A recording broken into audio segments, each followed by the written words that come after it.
तो hello friend समस्त की जय जगन्नाथ ओडिशा मास्टर समस्त की स्वागत।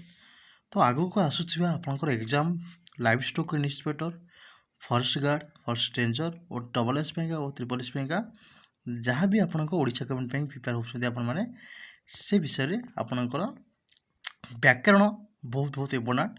तो आम फास्ट आज व्याकरण पढ़ा।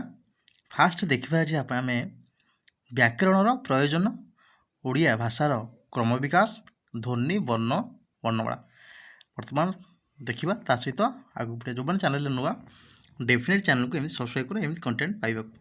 चलो वीडियोटी आरंभ करवा। ठीक अच्छे फास्ट जाना आम जाना भाषार आवश्यकता कौन ना भाव प्रकाश माध्यम हूँ भाषा।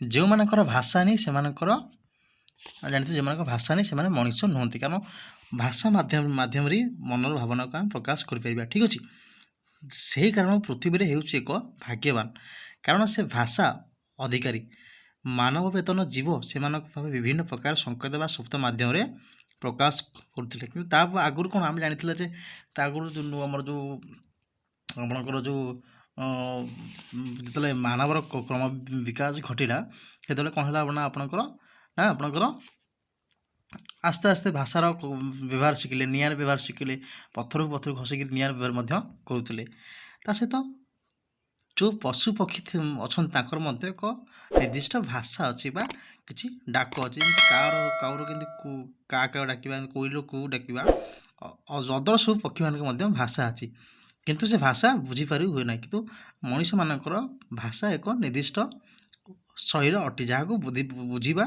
और लेखा और कहवाई सठिक भाव गुरुत्वपूर्ण करा चलते से भाषा विषय जाना देखना जो मैंने चैनल नुआ चैनल को सब्सक्राइब कर मुझे आज व्याकरण आपको फास्ट पढ़ा आरंभ कली फर्स्ट टाइम जो मैंने डेली क्लास करने चाहो वीडियो अपलोडिंग होकर 12 गोटे भितर डेफिनेटली देखिपारे। ठीक अच्छे चलते पढ़ा आज ध्वनि वर्ण और वर्णमाला आपन को ट्रिपल एस हो डबल एस हो आपको ओडिशा गवर्नमेंट जहाँ भी परीक्षा दिंतु ये क्वेश्चन व्याकरण क्वेश्चन पाइबाटा आपको सुनिश्चित एत भी किसी मार्क आसपे यहाँ बहुत बहुत बहुत इम्पोर्टाट तेणुक आप भल भाव ध्यान दिंतु वीडियोटी लंबा हो पारे किंतु आपंकर भविष्य निहाती जरूरी।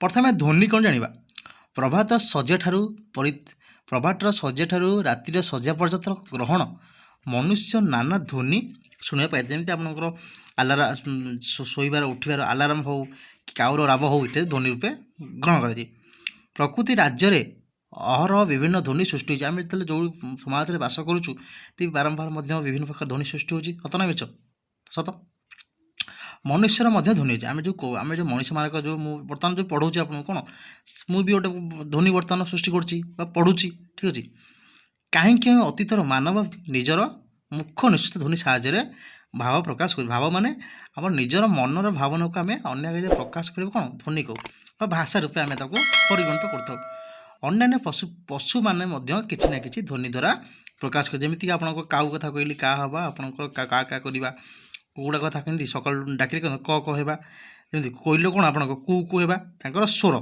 ठीक अच्छे मात्र मनुष्य मानक परी व्यापक अर्थवर्धक संभव नुहे सुतरां ध्वनि हूँ एक प्रकार नाद बा शब्द आम जब परीक्षा पढ़ ध्वनि कौन ना ध्वनि एक नाद बा शब्द बोली आम कहीपर है मनुष्य मूर्खर आम जानते मनुष्य मुखर विभिन्न प्रकार भाषा रूपांतरित होता है ध्वनि एक गुरुत्वपूर्ण शब्द। ठीक अच्छे आप नोट डाउन करेंगे नोट डाउन कर दिंतु मनुष्य मुखर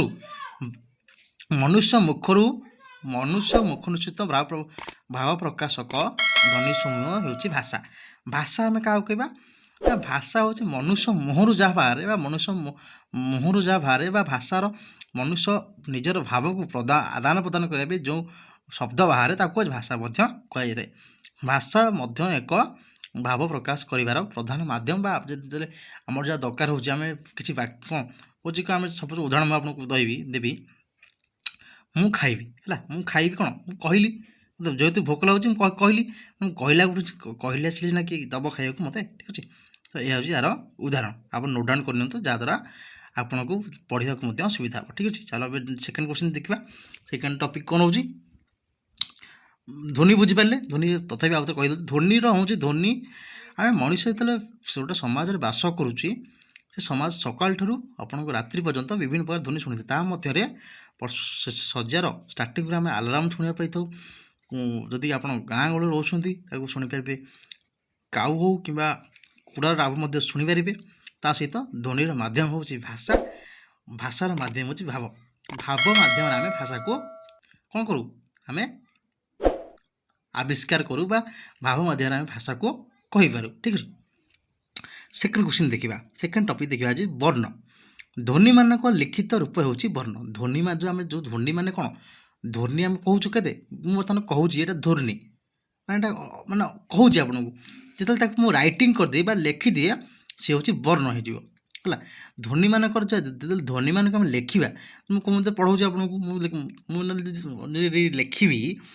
पढ़ाऊँ यहाँ लिखित ध्वनि लिखित रूप हो वर्ण है ध्वनि मानकर लिखित रूप हूँ वर्ण अर्थात ध्वनि मानकर वर्णित रूप हूँ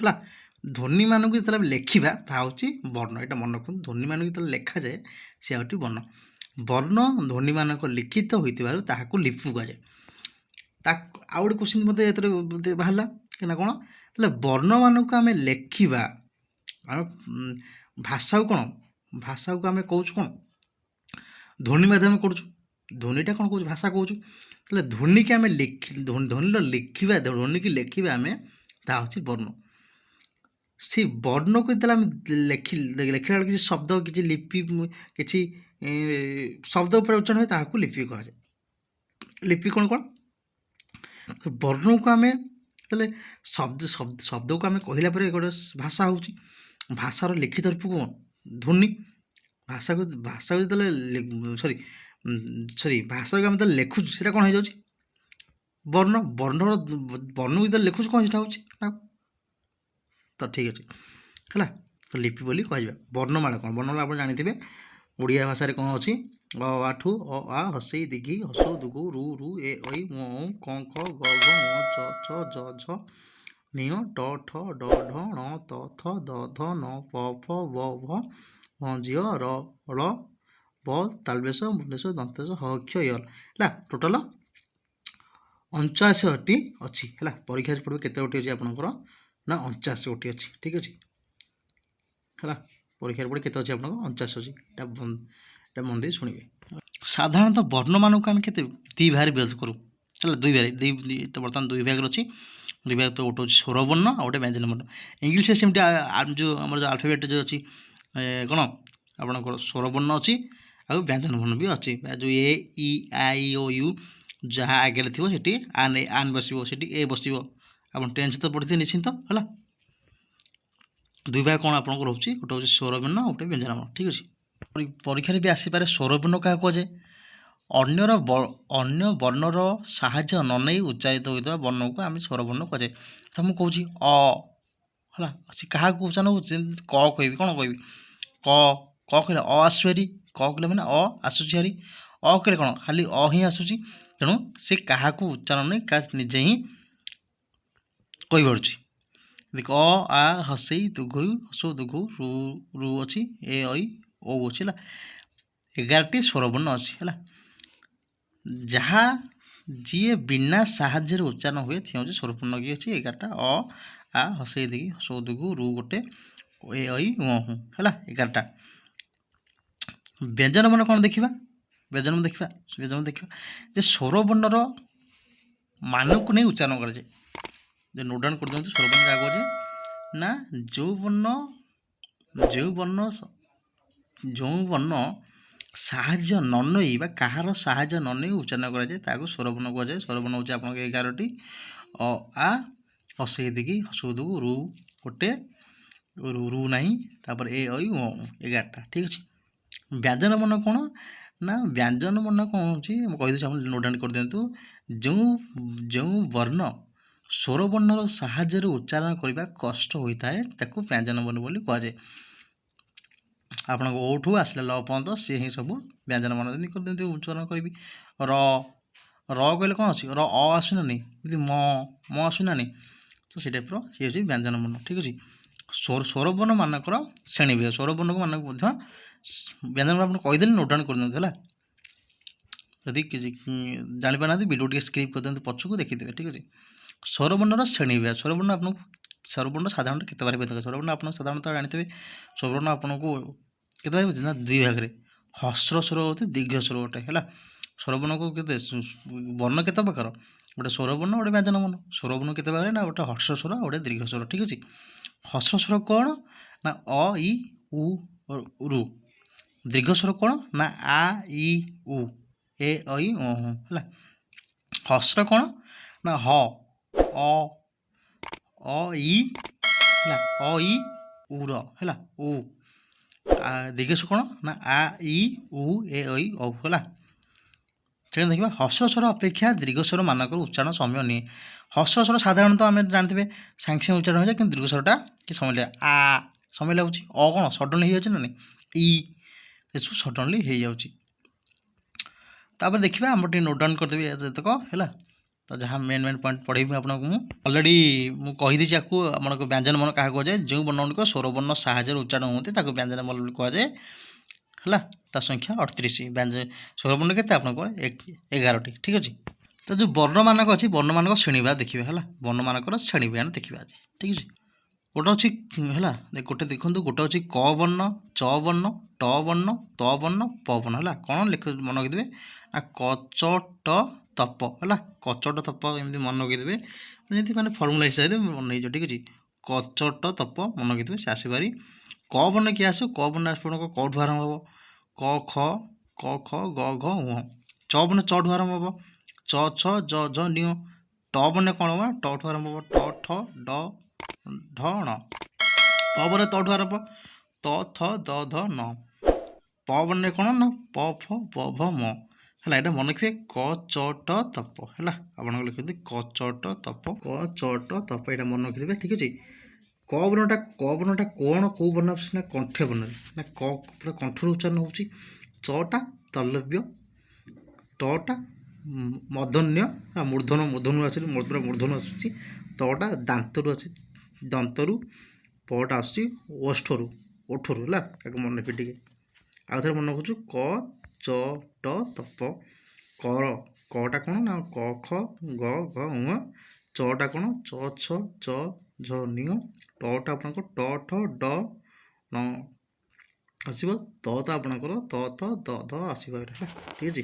ଏଇଟା ମନେ ରଖିଦିଅନ୍ତୁ। ତାପରେ ଜାଣିବା ଆଜି ଆପଣଙ୍କର ଅନ୍ତବର୍ଣ୍ଣ ଉଷ୍ମବର୍ଣ୍ଣ ଅଯୋଗ ବାହନ ବର୍ଣ୍ଣ ବା ଅନୁସାନିକ ବର୍ଣ୍ଣ। ଯେଉଁମାନେ ଡେଫିନେଟଲି ନୁହେଁ ଚ୍ୟାନେଲକୁ କେମିତି ସବସ୍କ୍ରାଇବ୍ କରନ୍ତୁ 1K କରିବା ପାଇଁ ତା ଦେହରେ ରେଗୁଲାର ଭିଡ଼ିଓ ଆପଣଙ୍କୁ ପୋଷ୍ଟ କରିବେ ଠିକ୍ ଅଛି।